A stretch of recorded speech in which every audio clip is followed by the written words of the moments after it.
அண்ணன் உள்ளிட்ட அத்தனை தாய் தமிழ் உறவுகளுக்கும் வணக்கம். மருமக பர்கானா சொன்ன மாதிரி இந்த தூய்மை பணியாளர்கள் என்பவர்கள் நமது குல தெய்வங்கள் என்பதிலே மாற்று கருத்து இருக்க முடியாது. தங்களை அழுக்காக்கி கொண்டு இந்த நகரத்தை சுத்தமாக்கி நோய் நொடி நமக்கு அண்டாமல் பாதுகாக்கின்ற காவல் தெய்வங்களாகத்தான் அந்த தூய்மை பணியாளர்கள் இருக்கின்றார்கள். இங்கே பொறிக்கப்பட்டிருக்கின்ற இந்த படங்களை பார்த்தாலே தெரியும். மலக்குழியில் இறங்கி தலை மட்டுமே வெளியில் தெரிகிற மாதிரி அதற்குள் மூழ்கி சுத்தம் செய்து இந்த நகரத்தை பாதுகாக்கிறார்கள். இப்போ அவர்களுடைய வாட்டம் போக்க வேண்டியது ஒரு அரசனுடைய கடமை. ஆனால் இதை பற்றியெல்லாம் கவலைப்படாமல் இங்கிருந்து ஒருத்தன் அமெரிக்கா போனான்.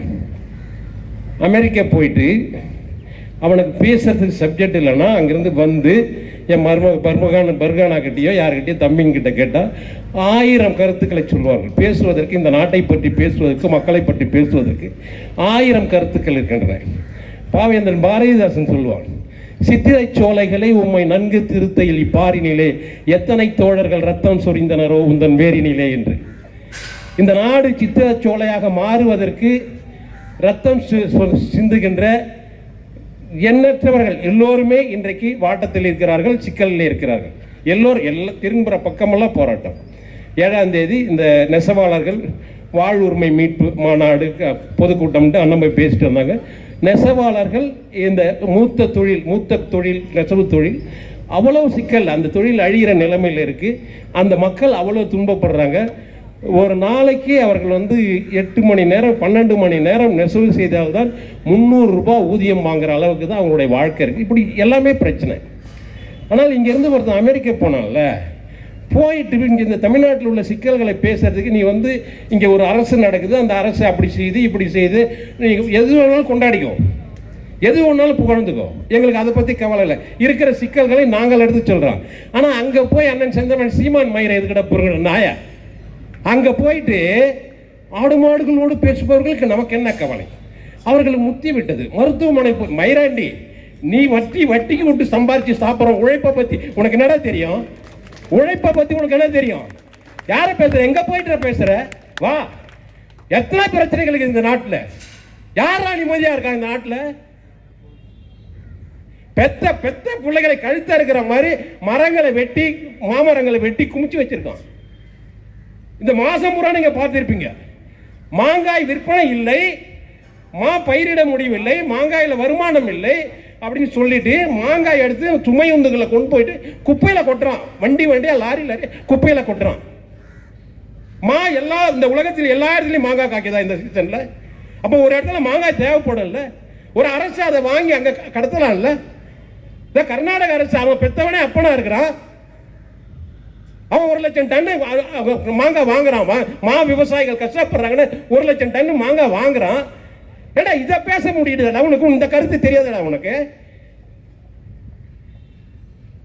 நாங்க செய்யும் போது எங்க மயிறு தானா கொட்டு, நீ புடுங்காதடா. சுபவி உனக்கு சொல்றேன், சுபவீர பண்ற நாய என்னடா உனக்கு? இங்க அமெரிக்காவுக்கு போய் அங்க போய் பேசுறா, எங்க ஸ்டாலின் புடுங்குறாரு, நல்லா புடுங்குறாருன்ட்டு. எங்க மயிறு அதுக்கடா புடுங்குற நாய? போய் பேச சப்ஜெக்ட் இல்லையா உனக்கு? யார் இங்க சரியா இருக்க சொல்லு? யார் சரியா இருக்க? மருத்துவர்கள், பள்ளிக்கு மாணவர்களை உருவாக்குற ஆசிரியர்கள், நெசவாளர்கள், உழவர்கள்,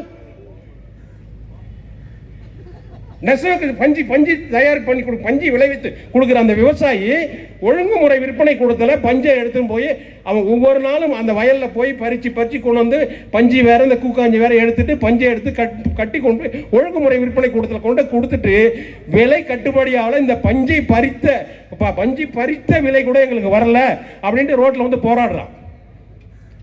எப்படியா விவசாயம் நடக்கும்? உன்ன மாதிரி வட்டிக்கு வாங்கி சாப்பிட்றவங்க நாங்க உழைச்சி சாப்பிட்ற உழைப்பாளிகளுக்கு தானே தெரியும் எங்களுக்கு. நான் வடக்கு உன்னை கிழிக்கணும்னா கிழிப்போம்.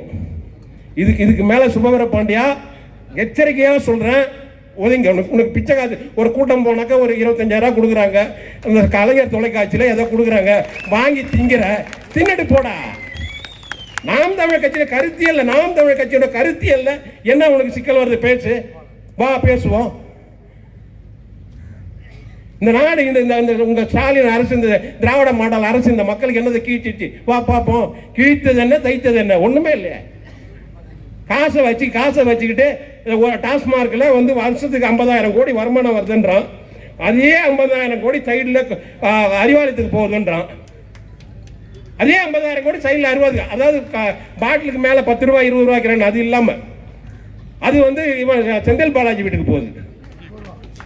அந்த இதில் வந்து கரூர் மாவட்டத்தில் இப்போ ஒரு பத்திரிகையாளர் சொல்லியிருக்கோம், கரூர் மாவட்டத்தில் 1 லட்சம் சலவை இயந்திரம் இறக்கியிருக்கானுங்களாம், 1 லட்சம் மிக்சி இறக்கியிருக்கானுங்களாம்.